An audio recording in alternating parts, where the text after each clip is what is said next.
Merti Bumi Tinala itu kan representatif dari kondisi masyarakatnya, bahwa alam ini benar-benar menyediakan kehidupan untuk manusia di sini. Dari Sungai Tinala, dari pertanian, dari perkebunan, dan semua hasil bumi kan digunakan untuk warga masyarakat di sini. Dan representatifnya di Merti Bumi itu mereka bersyukur dan makan bersama, bahwa kondisi alam di tempat kita masih lestari dan terjaga. Nah, dan itu harus terus dirawat. betul, itu yang menjadi salah satu ruangnya ya melalui desa wisata ini.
Hai semuanya, kembali lagi bersama saya Saiful Sokorini dalam podcast Desa, sebuah ruang untuk kita belajar bersama bagaimana membangun Indonesia dari desa.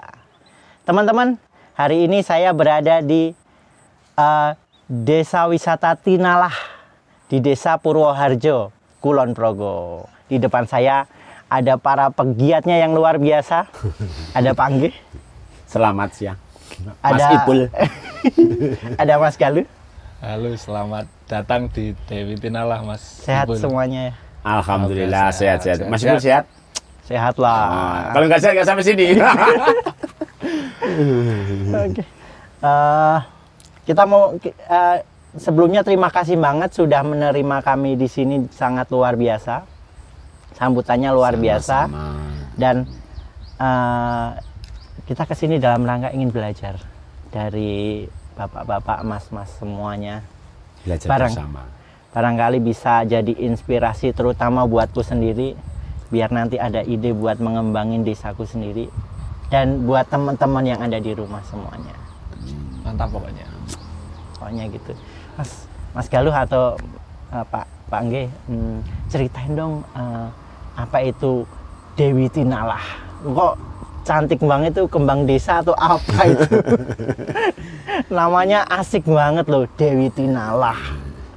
Jadi ini cerita sejarah ya. Sejarah, jadi bukan sejarah kan udah lama sekali. Jadi awalnya ya punya saya dan teman-teman gitu saja punya ide bagaimana teman-teman sini punya kegiatan dan sebagainya.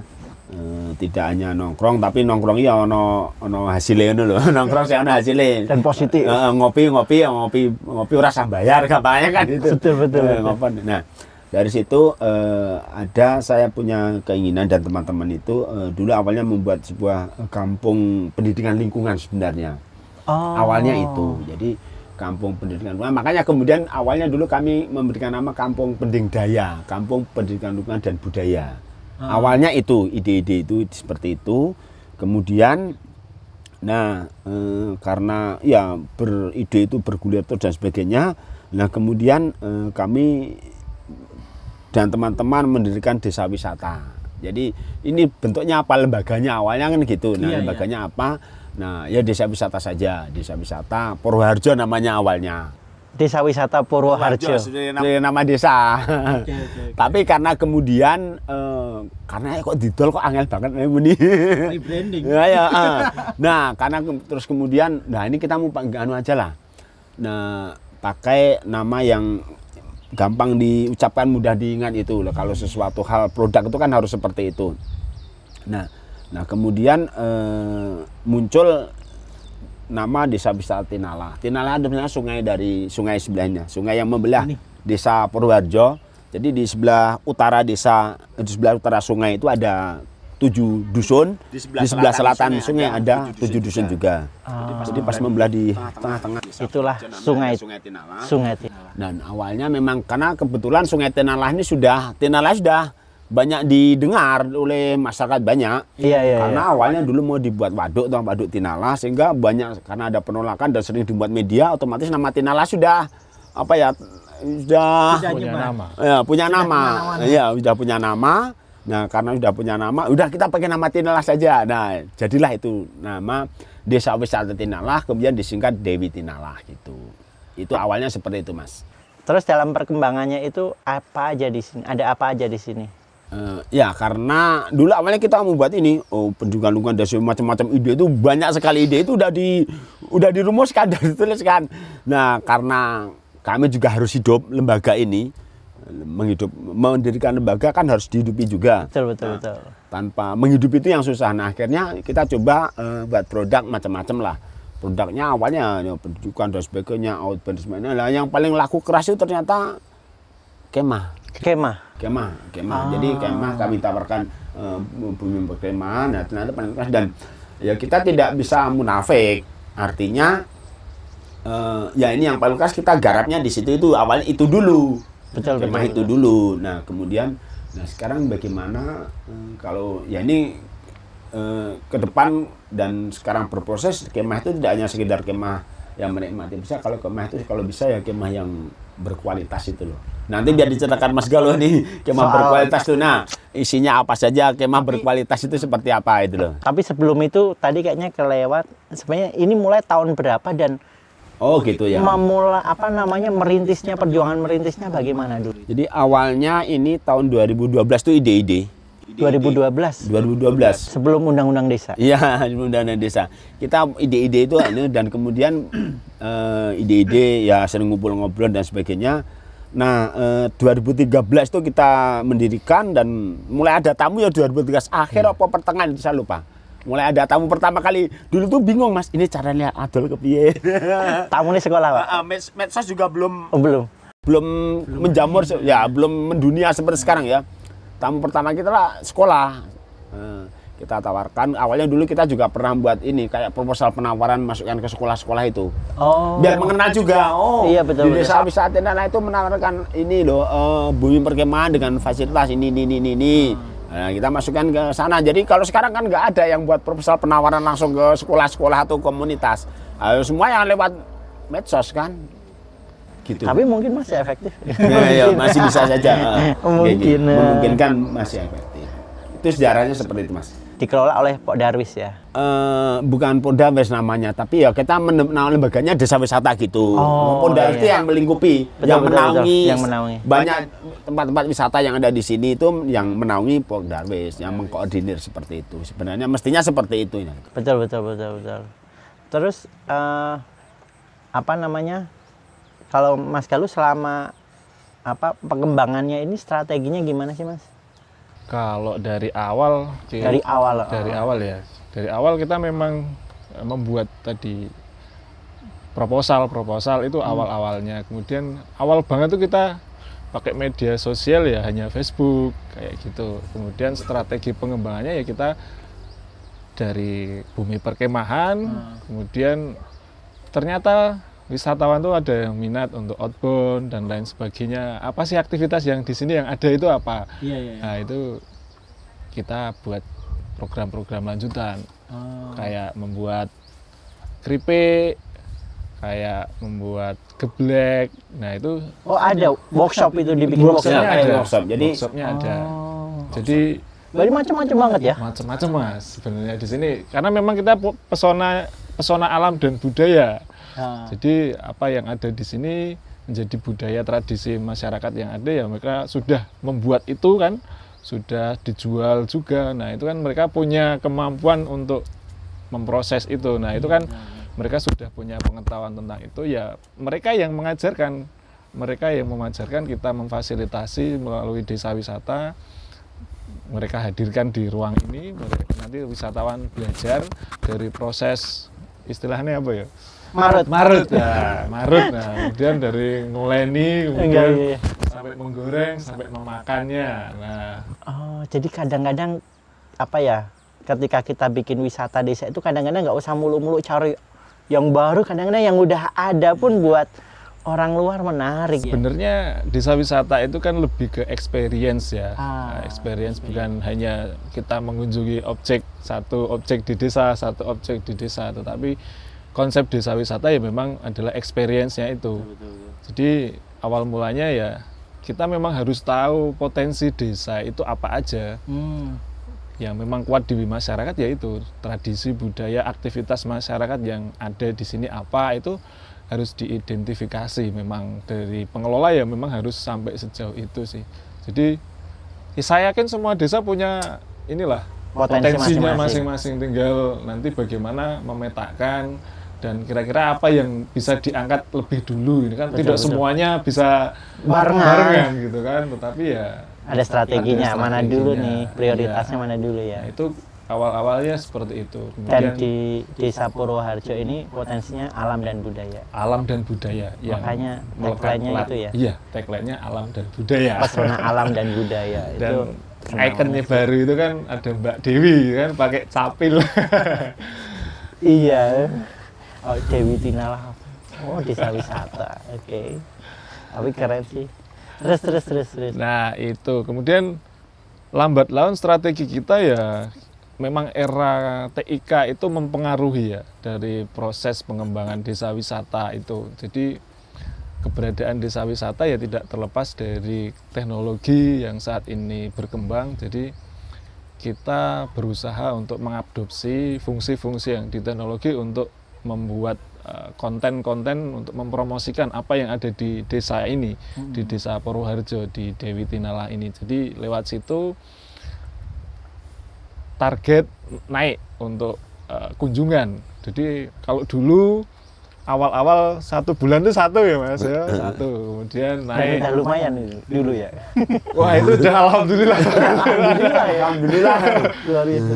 Kemudian dari pergerakan media online ini memang signifikan. Jadi 1 bulan itu bisa full. Nah, itu sampai sebelum pandemi itu kita sudah ngantri, jangan-jangan. malah ngantri. Ada yang istilahnya tidak dapat jatah tanggal gitu. Luar biasa. Nah, itu yang perkembangannya sampai sejauh itu. Jadi orang wisatawan komunitas itu berminat dari apa yang ada di Dewi Tinala ini ya. Mereka yang disampaikan adalah alamnya ini memang tiada duanya gitu kan. Menora ada kalinya. Ini yang mereka mereka rasakan ketika tinggal bermalam, istilahnya Iya. camp di sini kan. Kapan-kapan kayaknya perlu ngerasain. Boleh. Bakar jagung. Oh, siap. Barbecue gitu ya. Siap. Nanti anterin muter-muter kali dong. Nanti Kayaknya ke Sungai Tinala. suaranya asik. Ini kalau malam lebih asik lagi. Air sungainya lebih Gemericik air. gemericik. Iya. Terapi, gue terapi. Jangkrik. Jangkriknya, Kunang-kunang kata, masih ada. kunang-kunang tidak Tidak sebanyak dulu. sebanyak dulu. Tapi capung masih banyak. Capung masih banyak Masih dan capung Capung, menjadi kupu-kupu. bagian kajian kita di Dewi Tinala ini. Capung Capung. dikaji. Iya. Gimana ceritanya capung dikaji? Jadi kita mengajak teman-teman, kebetulan ada komunitas mahasiswa yang dari Jogja, ada pendidikan biologi itu. Kemudian kita sering ngobrol-ngobrol. Mereka juga pernah camp juga di sini. Terus kemarin kita sudah berhasil memetakan beberapa capung di kawasan desa wisata ini. Oh serius tenan. Betul. Iya. Oke. Ya, makanya tadi berawal dari pendidikan lingkungan dan budaya. Oh, backgroundnya biologi. Tuh, sampai capung aja datang nih. Nah, kemudian kita melakukan pendataan 3 hari awalnya di sungai, kemudian di kawasan lapangan dan area bumi perkemahan ini memang sebagai capung sebagai bioindikator lingkungan. Dan ternyata keragaman di sini masih cukup banyak dan kepadatannya juga masih dikatakan indikator kita masih bagus untuk lingkungan karena adanya capung-capung ini. Nah, itu nantinya bisa dikembangkan menjadi awal dulu cita-citanya adalah pendidikan lingkungan kan, maka kita perlu mendata apa aja yang di sini potensinya dari situ. Mulai dari capung. Dari capung. Tidak hanya capung ya, banyak. Kemudian ada tumbuhan paku kayak gitu, ada tegakan-tegakan dan ada beberapa burung yang sempat dipotret gitu kan. Tapi itu masih jadi data awal. Nah, nanti bagaimana nanti bisa mensupport untuk konsep awal desa wisata yang ingin dicita-citakan bersama pendidikan lingkungan yang ada di sini. Nah itu ya memang butuh proses gitu kan, butuh proses dan harapannya nanti banyak kolaborasi lah. Kita memang tidak bisa jalan sendiri, kita butuh kolaborasi dari semua pihak lah untuk mengembangkan desa wisata. Nah ini itu penting loh, pengetahuan lingkungan sekitar itu loh penting banget. Banyak loh anak-anak yang nggak tahu kalau capung itu dulu hidupnya di air gitu. Itu kan taunya udah terbang aja gitu ya. Jadi kan capung ini kan larvanya kan di air. Ada yang di sawah, ada yang di sungai. Nah kalau airnya tercemar kan nggak ada larva yang tumbuh gitu kan. Metamorfosisnya kan gagal di situ. Kalau air sungai ini tercemar ya nanti semuanya tercemar. Jadi kalau ada capung itu menandakan bahwa lingkungan ini masih lestari. Karena kan larva capung itu di air memang. Makan ikan atau makan apa sih di air? Ya makan jentik-jentik. Jadi kalau banyak anak yang nggak tahu loh. Nah ini. Padahal itu kan kalau jentik-jentiknya hilang kan berarti sudah. Lingkungannya kan sudah ada yang tidak apa ya, sudah tidak stabil. Ekosistem gitu. terganggu. Ekosistemnya kan terganggu. Ekosistem terganggu. Dan paku kan salah satu tanaman yang banyak menghasilkan oksigen kan dibanding tanaman lain, paku itu. Dan di sini masih banyak paku itu. Masih banyak di kawasan sungai, di kawasan perbukitan itu masih banyak tumbuhan makanya paku. Seger. Alhamdulillah. Ya kita berusaha lah untuk menyatu dengan alam. Merawat. Ya. Karena isu lingkungan kan sekarang sedang marak, bagaimana bumi ini kan sudah tidak nyaman ditinggali. Kemudian kalau orang tua dulu kan tandur itu pakai apa namanya mongso ya. Iya. Jadi kalau orang tua dulu kan ada mongso 1, 2, 3, mereka kan titenya pakai itu. Karena kalau sekarang kan sudah alamnya berbeda, jadi kadang hujan ini kan bisa sewaktu-waktu. Iya benar-benar. Ya, ada perubahan ini, pergeseran ini. Iya, pergeseran apa ya? Pergeseran iklim. Bahkan sekarang ada pergeseran juga kan, tata waktu kan bergeser juga. Tata ada pergeseran sedikit toh. Kita lihat kemarin waktu bulan Ramadan ada pergeseran waktu subuh misalnya seperti itu kan ya. Ada pergeseran kan. Bahkan sekarang inti bumi kan juga miring itu. Itu mempengaruhi rotasi dan lain-lain mungkin ya. Kembali kalau ke desa wisata ya, sebenarnya semua desa itu bisa mengembangkan. Cuma pertama bagaimana masyarakat itu sadar terkait dengan akan potensi dan kebutuhan dirinya. Banyak masyarakat yang tidak sadar, aku ini potensi apa toh? Kalau ditanya person misalnya, kamu punya kelebihan apa dan kekurangan apa, mereka tidak tahu. Kamu punya kelebihanmu apa? Suruh ceritakan kelebihan kekurangannya. Nah, mestinya kekurangannya banyak yang tahu, tapi kelebihannya lo bingung. Nah, harusnya memang kalau mau membuat desa wisata misalnya atau wisata apapun ya itu ya di tingkat desa ya harus mengetahui potensinya apa dan kemudian kebutuhannya itu sebenarnya apa. Kebutuhan itu jadi nggak cuma ngikut-ngikut doang. Harus tahu mengidentifikasi tadi. Jadi harus diidentifikasi kebutuhannya apa. Dari potensi dulu. Nah, kebutuhannya apa ini? Nah, ini yang orang banyak tidak sadar. Harus sadar, oh ternyata saya tuh punya potensi ini. Nah, untuk ini kebutuhan saya sebenarnya apa? Untuk misalnya membuat sebuah support system produk itu apa? Sadar diri. Ya ini yang perlu dikembangkan juga sih sebenarnya. Tidak tahu tentang potensi itu ya nggak akan berkembang. Iya, jadi penting untuk bisa pemetaan potensi dulu lah. Nah, makanya kemudian desa wisata sebenarnya kan kalau dibandingkan sini dengan objek wisata di tempat lain yang mereka juga menamakan desa wisata atau wisata desa dan kekayaan potensi alam yang saya bandingkan di tempat-tempat lain lah gitu aja, saya nggak usah sebut nama, itu potensinya kan luar biasa. Orang pada pada datang, view, foto-foto, selfie dan sebagainya. Nah, desa wisata sih sebenarnya lebih pada atraksi masyarakat kalau bisa seperti itu. Jadi kita punya potensi apa? Potensinya budaya itu kan tidak hanya kesenian. Bercocok tanam di sawah seperti di situ kan juga bagian dari budaya. Ya. Yes. Nah, itu yang bisa diangkat sebenarnya, atraksi masyarakat yang ada di desa itu apa? Itu bisa dikemas dikit, bisa dijual. Hal-hal kayak gitu kayaknya yang oleh masyarakat desa sendiri masih dianggap biasa aja lah. Iya, betul. Masalah desa biasa. Saya lahir di sini sampai tua di sini, lihat pemandangan seperti ini ya biasa. Tapi orang lain mungkin, warnanya bagus. Tapi kalau yang Tandur, apalagi masih pakai kerbau, misal masih ada ya. biasa kalau saya, karena saya lahir di sini. Tapi orang lain mungkin nggak biasa. Nah, itu itu biasa dijual kepada orang yang tidak biasa. Kayaknya memang orang desa perlu jalan-jalan biar tahu perspektif orang luar.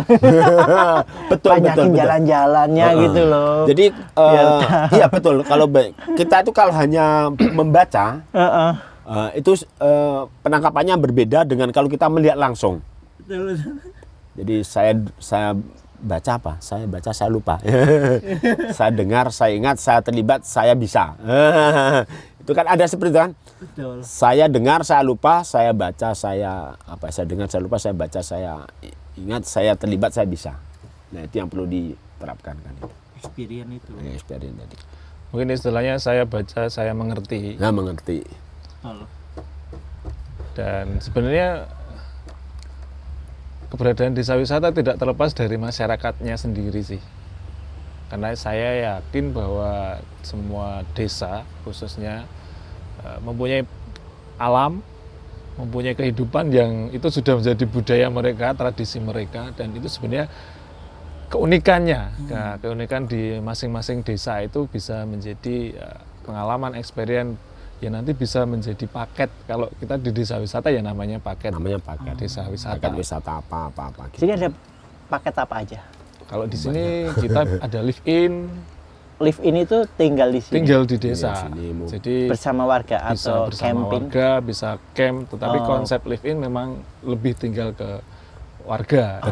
Berbaur ya. Jadi Berbaur. Hidup bareng warga. tinggal di rumah warga, aktivitas warga kayak gitu. Jadi nanti akan berbeda pengalamannya tiap wisatawan ke warga-warga karena kan mereka punya aktivitas masing-masing kan. Ada yang berkebun, ada yang bertani, Merumput. ada merumput. Masakannya beda. Masakannya beda gitu kan. Itu menjadi pengalaman tersendiri untuk orang-orang yang tinggal. Jadi misalkan wisatawan tinggal di Mas Panggih akan berbeda ketika wisatawan tinggal di tempat saya karena kita kan aktivitasnya beda juga gitu kan. Nah, itu yang Paket menjadi live-in itu ya? paket live-in-nya akan berbeda juga. Nah, itu tinggal mengemasnya seperti apa. Sebenarnya di sini di Tinala ini kan ada kuat tradisi budayanya. Jadi masih ada saparan, ada wiwitan, wiwit tandur kayak gitu, ada baritan, ada merti bumi. Nah, biasanya kita dalam event tahunan ada merti bumi Tinala itu di bulan Agustus. Itu jadi event-event tertentu itu Bulan depan dong. Iya, Ya, harusnya 2 bulan lagi. yang secara normal Karena COVID kemarin COVID kita kemarin hanya sederhana apa, sekali. upacara simbolis gitu saja. Nah, itu bisa menjadi daya tarik sendiri nanti untuk desa wisata ini dan tentu semua bisa dikemas lah. Tinggal bagaimana kita bisa membuat konsep tentang desa wisata, membuat cerita storytellingnya untuk para wisatawan. Nah, itu yang pentingnya adalah di situ bagaimana nanti wisatawan itu dapat pengalaman, dapat wawasan baru di desa yang sebenarnya mereka kan yang perlu diperhatikan kan itu tidak hanya tinggal di desa udah gitu kan enggak, mereka kan sebenarnya butuh pengalaman apa sih yang ada di masyarakat, ada yang di alam gitu. Dan ada pembelajaran hidup Iya. ya. Iya, Ada value karena value-nya di Iya, situ. ada karena value tadi sebenarnya. kayak tadi ada apa tadi event-event itu. Betul. Itu kan pasti ada nilai-nilai yang sebenarnya Merti Bumi Tinala itu kan representatif dari kondisi masyarakatnya, bahwa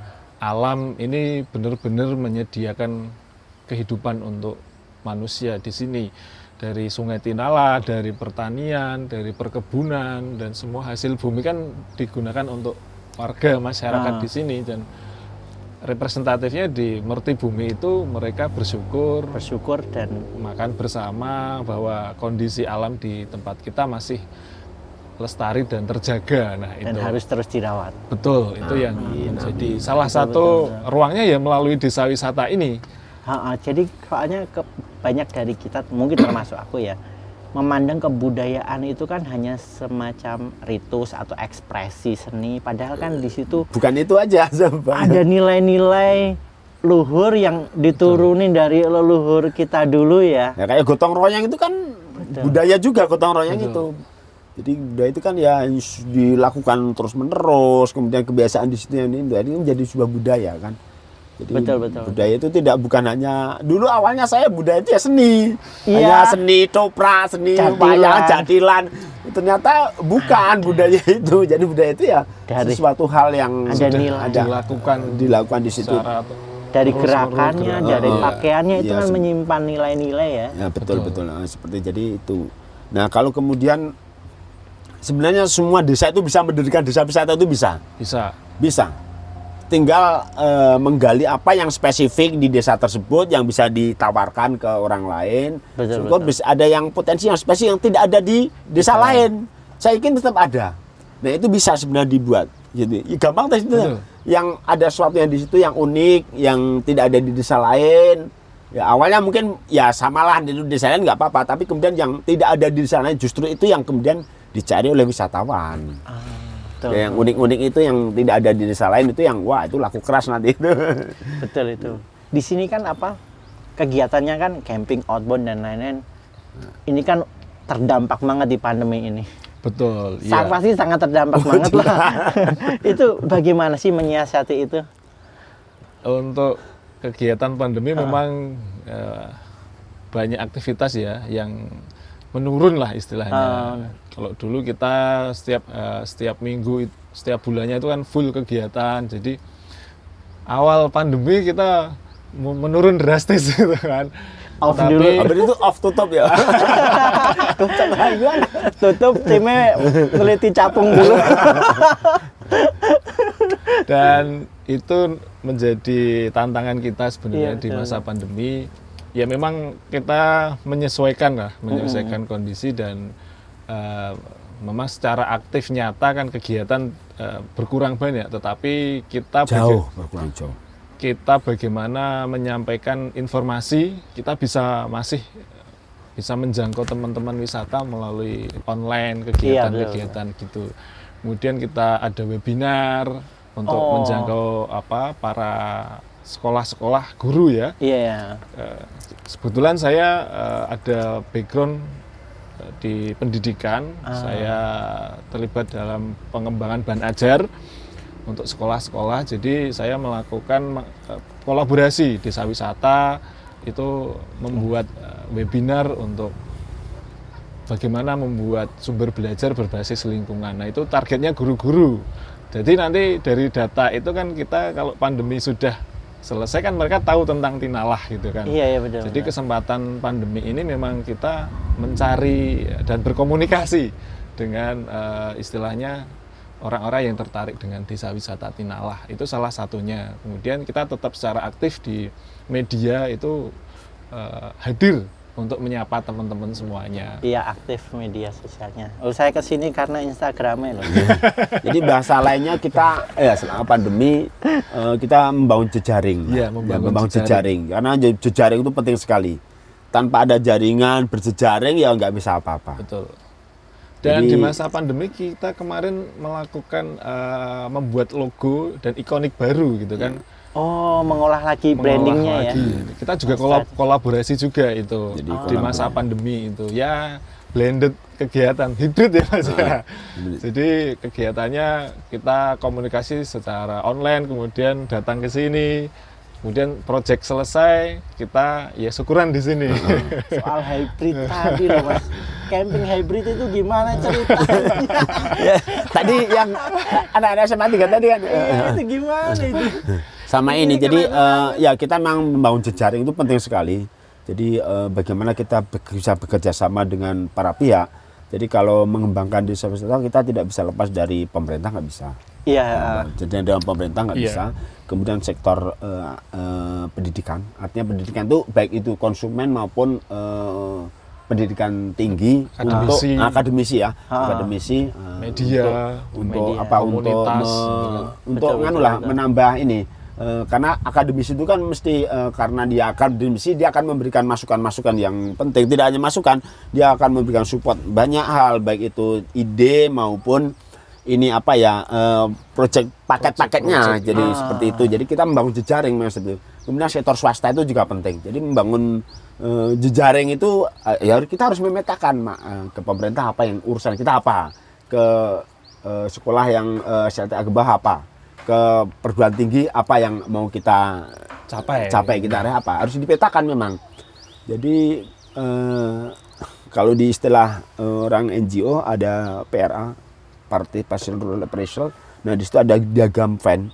Jadi kita memetakan jejaringan kita itu apa saja, hubungannya dekat atau jauh. Nah apa yang bisa diiriskan, diagram apa yang bisa diiriskan antar kalau dibilang apa di gambar bulat-bulat ya apa ada irisan apa, Betul. atau terputus nggak ada irisannya sama sekali. Jadi harus dipetakan betul seperti itu. Jadi membangun desa itu selain banyak inovasi, kolaborasi juga menjadi Wah hal sangat yang penting Mas, tanpa ada kolaborasi nggak bisa. Kami juga sekarang lagi kolaborasi ya. Iya, saat ini sedang kolaborasi. Ada dari UAJY, dari UAJY. UKRIM. Nah, itu kita kemarin membuat ikonik logo dengan teman-teman di Sama merek, kampus. kita mengajukan merek ke juga. Haki. Kemudian kita sudah oke. dapat Haki Dewi Tinalah Dewi Tinala. bersama logo ikoniknya. Kemudian pengembangan edukasi, kita sedang pemetaan ini tentang apa edukasi berbasis alam dan teknologi. Kita rencana akan mengembangkan Berbasis alam dan teknologi. AI, artificial intelligence nanti. Kita membangun Jadi artificial intelligence di desa wisata Tinala. nanti apa Wah, ngeri flora, fauna di sini nanti pakai AI, mereka Sudah bisa berproses ini. outbound kayak gitu. Ada istilahnya kalau dulu ya Pokemon Go gitu. Pokemon Go. Jadi bagaimana? Iya, ini nanti di sini mau diterapkan di sini. Mau dikembangkan seperti itu. Jadi Untuk proses ini. masih dalam proses ini. Kemudian kita ini kemarin juga ada kajian solar system gitu ya. Solar Cell. Jadi di sini nanti akan ada beberapa tempat yang untuk memfasilitasi lah untuk teman camping, untuk outbound, biar ya memanfaatkan alam lah. Ya untuk- berbasis alam tadi. Iya, berbasis alamnya itu. Ngeri. Jadi Aku bingung nanggepinnya karena ini keren banget, maksudnya dari belajar soal sampai AI, teknologi yang paling baru gitu ya, soal pengolahan data dan lain-lain sampai energi terbaru. Nah ini Jadi makanya kita berjejaring tadi. Berjejaring, Mas, Berjejaring gitu. tadi. Sebenarnya di kawasan ini kan ada salah satu di Dusun Dungrong, Dungrong ya. itu Itu ya. ada PLT Air. PLT. mikrohidro. Mikrohidro. Iya. Jadi Mikrohidro. memanfaatkan aliran irigasi Ah. itu jadi pembangkit listrik tenaga mikrohidro. Jadi satu dusun itu sekarang sudah memakai listrik Listrik dari situ. mikrohidro. Podcast berikutnya nih. Jadi itu kan alam juga. Alam juga. Jadi alam. Jadi kan kita itu Energi memang terbarukan. Jadi Kenalin dong kapan-kapan. Air kan alam juga. Iya. Nah untuk yang tenaga Penggiatnya. surya ini nggak tahu ini masih apa ya. Kita Masih coba pemetaan masih juga. pemetaan juga. Tapi kalau yang untuk AI, jadi kayak Kalau outbound AI. atau apalah untuk jadi itu sekarang udah proses dan kemarin baru Sabtu kemarin pengambilan itu objek. foto pengambilan objek foto. Tapi belum selesai, masih mau proses Tes. pengambilan objek foto dulu. Yang lain. Dan dari hasil kemarin pengambilan ini mau dievaluasi dulu, dicoba. Nah kemudian nanti ya minggu depan nih kita mau ngambil foto lagi lah objek yang mau di apa saja yang ada di sini. Itu nanti yang akan jadi materi, termasuk materi pembelajaran sekolah alam tadi, pendidikan lingkungan tadi di situ itu dengan HP masing-masing itu. Jadi nanti bikin satu platform apps baru. Iya. Iya. Ya sebenarnya Tinalah. AI rencana itu kemarin di pandemi itu kita sudah bikin aplikasi namanya Dewi Tinalah gitu kan. app ya kemarin ya Ada aplikasi yang Aplikasi. sebenarnya itu untuk menjangkau teman-teman biar nanti bisa dapat info notifikasi terbaru. Termasuk kayak booking. bookingnya juga bisa di situ. ada gamenya juga di Ada situ gamenya ada juga. gamenya juga di situ Nah. sudah buat ini master gamenya Sempat Oh iya. bikin Termasuk- awalnya dari situ. Termasuk pengenalan ini capung A, capung B. Iya, rencana sampai ke situ. iya Kemudian kemarin di apps itu kita ya untuk menarik kita ada e-sertifikat kemarin, jadi kita melakukan edukasi desa wisata melalui aplikasi itu. Nanti ada istilahnya target-target apa yang harus mereka lakukan, nanti di Kalau lolos. akhir nanti mereka bisa dapat e-sertifikat langsung ketika selesai. Nah, Luar biasa. Apa nama apps-nya? apps-nya Dewi Tinalah. Dewi Tinalah. Dewi Tinalah. Wisata Tinalah. Ada di App Store ya? Sementara ini baru belum publish lagi. Oh, belum publish. Heeh, Masih karena- kalangan terbatas dulu Dulu ya? sudah. Kemarin sudah. Kemarin sudah bisa di ini. Kemarin sudah di Play Store dan saat ini masih di hidden dulu. Oh, Ada mau ada perbaikan. tambah-tambahan lagi. Itu, oke. Nanti Oke, bisa kita tungguin lah. ditambah lagi. Oh, Ini itu. yang Nah, sudah diinstal. Ini terinstall kalau ini. Jadi misalnya mau reservasi, lokasi, paket, booking online, jelajah, galeri, berita, agenda, game, notifikasi dan sebagainya. Luar biasa. Ya. Pokoknya alhamdulillah kita memang mencoba aja jauh. Trial and error. pokoknya kalau udah publish kabarin lewat Instagram ya. Iya, siap. Follow aja @Dewi-Tinala. Ya, nanti semoga bisa cepat diselesaikan lagi lah. Oke. Karena ya butuh waktu. Harapan ke depan apa? Ya, harapan ke depan kita bisa memberikan ruang ya untuk teman-teman bisa beraktivitas di sini, belajar di sini, bisa untuk sharing dan lain sebagainya. Jadi kita tidak hanya istilahnya tidak full bisnis Ya. berbasis masyarakat yang istilahnya hanya income dan income kan tidak Iya, seperti itu, tapi ya bagaimana nanti dengan keberadaan desa wisata ini bisa memberikan spirit baik itu untuk masyarakat desa sendiri untuk benar-benar istilahnya handarbeni ya, memiliki desanya, bahwa desa ini kaya ternyata dengan alamnya, budaya dan sejarah yang ada di tempat sini. Ini tidak terlepas dari Indonesia saat ini. Betul. Di sini ada namanya Rumah Sandi Negara. Dan itu adalah salah satu tempat bagaimana pada Saksi masa sejarah. agresi militer Belanda II itu para sandiman ya pada waktu itu melakukan pengiriman kode informasi ke dunia. Itu salah satu markasnya di Rumah Sandi Negara, Ada di desa. ada di desa Tinalah ini, desa wisata Tinalah ini di Purwoharjo. Purwoharjo. Nah itu sebenarnya kita lengkap ya Mas ya dari Lengkap. Jadi mau wisata sejarah ada. ada, Wisata alam, mau Alam trekking ada. juga bisa, mau budaya ada, Budaya ada. aktivitas masyarakat ada. Jadi semuanya kita sudah ada, tinggal bagaimana nanti mengemasnya Mengemas. dan masyarakat sadar akan Betul. potensinya itu. Jadi kita saat ini ya bagaimana mengedukasi teman-teman sadar wisata, Sabta Pesona gitu kan. Terima kasih banyak Mas Galuh, Pak Ngge. Kita Siap. dapat banyak inspirasi. Saya belajar banyak hal tentang banyak hal juga. Sama-sama. sama-sama. Dari Kita soal desa, juga soal banyak lingkungan, belajar. teknologi, dan lebih tepatnya lebih mindset itu. Iya. Boleh minta apa ya pesan-pesan buat mungkin buatku atau buat teman-teman pemuda yang sekarang sedang menonton dan mungkin mereka juga sedang memulai merintis gerakan dia di Gerakan, desa ya. masing-masing. Monggo Mas Galuh. Ya, pesan-pesan untuk semua ya, khususnya untuk teman-teman yang memang mempunyai potensi apapun itu ya silahkan untuk dikembangkan, dan bagaimana caranya kita bisa untuk mengolah mindset menjadi suatu hal yang penting ya. Saya di sektor dengan latar belakang pendidikan, dengan mindset itu menjadi sektor penting. Jadi siapapun kita, baik di desa apapun di kota, tetapi kalau tidak mempunyai mindset untuk grow, kita hanya punya mindset fix ya sudah. Kalau fix ya sudah, kita apa adanya gitu. Tapi kalau kita punya mindset untuk berkembang, siapapun kita dari kota, dari desa, kita mempunyai kesempatan yang sama. Apalagi didukung dengan era TIK saat ini, kita bisa banyak belajar dari siapa saja, dari ahlinya, kan mereka sudah membuat bagaimana mereka berbagi dengan medianya masing-masing. Kita sebagai generasi saat ini ya kita harus banyak belajar bagaimana kita bisa bertumbuh melalui lokasi di lingkungan sekitar kita.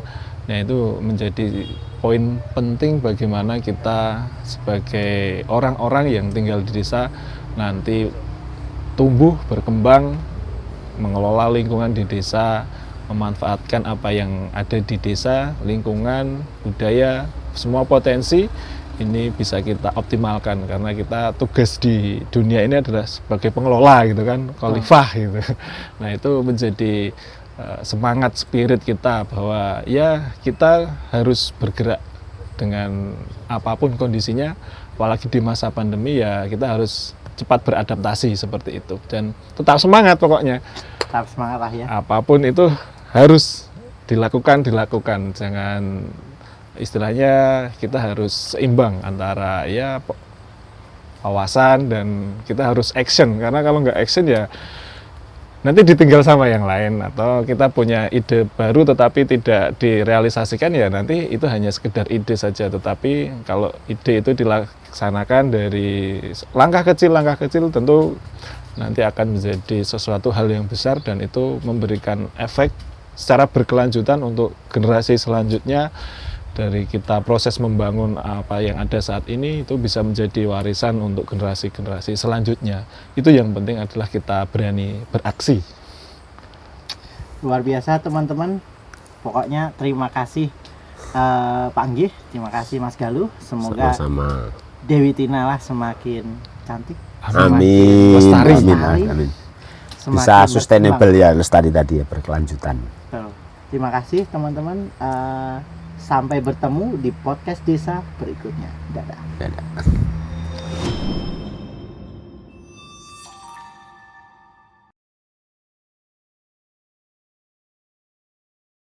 Assalamualaikum warahmatullahi wabarakatuh. Bismillahirrahmanirrahim. Saya Bu Puji, saya guru SMA Negeri 3 Yogyakarta yang saat ini sedang menjadi pendamping karena saya sebagai pembina pramuka di SMA Negeri 3 Yogyakarta. Nama kegiatan kami adalah Padmanaba Hybrid Camp 2021, yaitu kegiatan ujian perkemahan secara hybrid, offline dan online. Kegiatan ini dilaksanakan secara 2 hari 2 malam, diikuti oleh 20 siswa secara online dan 476 secara offline.